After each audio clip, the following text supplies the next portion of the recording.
we have another sub, Mr. Melons, with the black pieces. Playing against Randy Williams with a rating of 1245. Melons has a very big rating of 1195. D4, D5, knight C3, knight F6, bishop F4. This is the Jobava London with the idea that white could play knight B5 and then going to give you F4 on C7. So Melons, who is a 5-ed because he watches the queen of 5-edness, he played the move A6, just avoiding, saying, hey, you know what? You're not going to do any business on B5. Good. E3, and now Melons is going out with all these pieces, bishop on G4. Melons, how are you playing so good? Actually, this is a logical way of playing, for the most logical way. Because now you avoided the knight to go on B5. And now, before playing the move E6, you put back the bishop on G4. Activity. I mean, you're a genius. F3, bishop goes back. G4, bishop there. H4. Now, you don't want to lose your bishop. And so you play the move H6. H5, bishop back. Good, good, good. Everything fine. Now, what white will play is a move like Queen D2, castle in the spirit of the Jobava London, then try to play G5 and attack. Here you have to be careful if you want to castle short. Most of the time it could be really dangerous, but if you are ready to go for a counterplay against the white king on the queen side, you will also be doing well. Knight G2, knight C6. I'm not sure if knight C6 is a good move. Mostly you want to play C5 in order to have that counterplay. By the way, rook G1, E6, G5. He is already going for it, but maybe it looks a bit too early because now the pawn on H5 is just hanging, so he missed that. Did you take on H5? Now you cannot take anymore because the knight is pinned. You don't have to lose the momentum, guys. Momentum. Momentum. Bishop E7, knight F4, E5, pawn take, knight take. Okay, you're opening up the center. White now is doing fine, honestly. G5 was a success, even if it was a bad move. And now you're opening the center. H6. Ooh, this looks scary. Not gonna lie. G take H6. If bishop takes... So you win a pawn, you know? So it was bad. But Melons decided, which is logical, not to open even more files on the king side, but to close. But you forget that basically this bishop is now buried alive, literally. He's like a vampire. Before getting his transformation, he goes into the grave and is dead. But then he's wake up as a vampire. I see too many vampire films. Bishop take F6, bishop take F6, and you lose a pawn.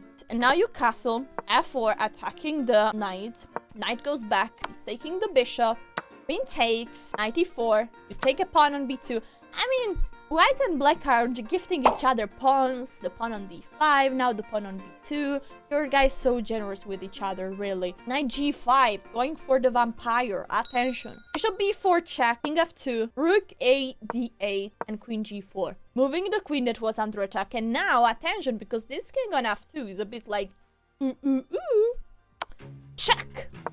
Rook F, E8, attacking the bim boom bam on E3. White doesn't like vampire, and so decided to get it out of the board. But now Melons is a genius, is not taking the knight, but is exploiting the momentum. Boom! Taking on E3, giving a check, the king moves, and now... Bruh. What? What the move? What is this move? I mean, yo, bro, it's mate in two.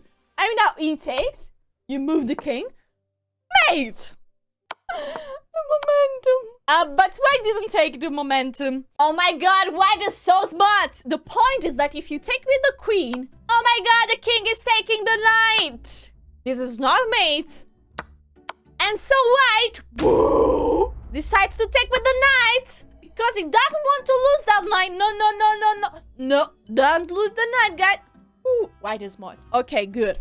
Now check. What can you do? Knight H3. Knight H3 counter check. Oh my god, Knight H3, another mate. You're just protecting, giving a counter check. The king needs to move. And then you're giving mate. And if the king goes here, what do you have? Oh, you just play H7. And then you're promoting. and then you're winning. This is plus 20 according to the engine, just saying.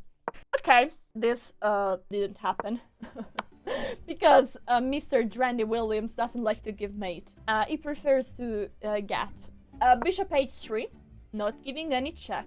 And now rook d6. So again, white doesn't mate in 2. Knight e6, check. The king cannot go to f8, the king has to go here, and you give mate. But do you think that white is so stupid that after all this is giving them mate in 2? No, now he wants to see how big, how deep is the rabbit hole. And so he plays the move, knight f3. So the idea is actually good. He wants to grab a queen. I mean, Melons, how the f did you win this game? I mean, I see that black won this game, but I don't understand. So king h8 and this is mate in 1. And how did you win this game? Because your opponent is a and took the queen. Now you take the pawn with check, and now you went with the king on g5. Now you give a check, and of course, after king here, he doesn't want to repeat the moves. And so, because he's very smart, here, he went with the knight on f5. And now you have option number 1 and option number 2. And you choose the option number 2, which is mate. Congratulations, White. I mean, you're great. You're amazing. We'll never forget you. You're a generous human being. And it's clear you showed us that you don't like to give checkmate, you don't like to hurt your opponent, you are a pacifist chess player. You prefer to get mated yourself instead of mating your opponent. What a generous human being.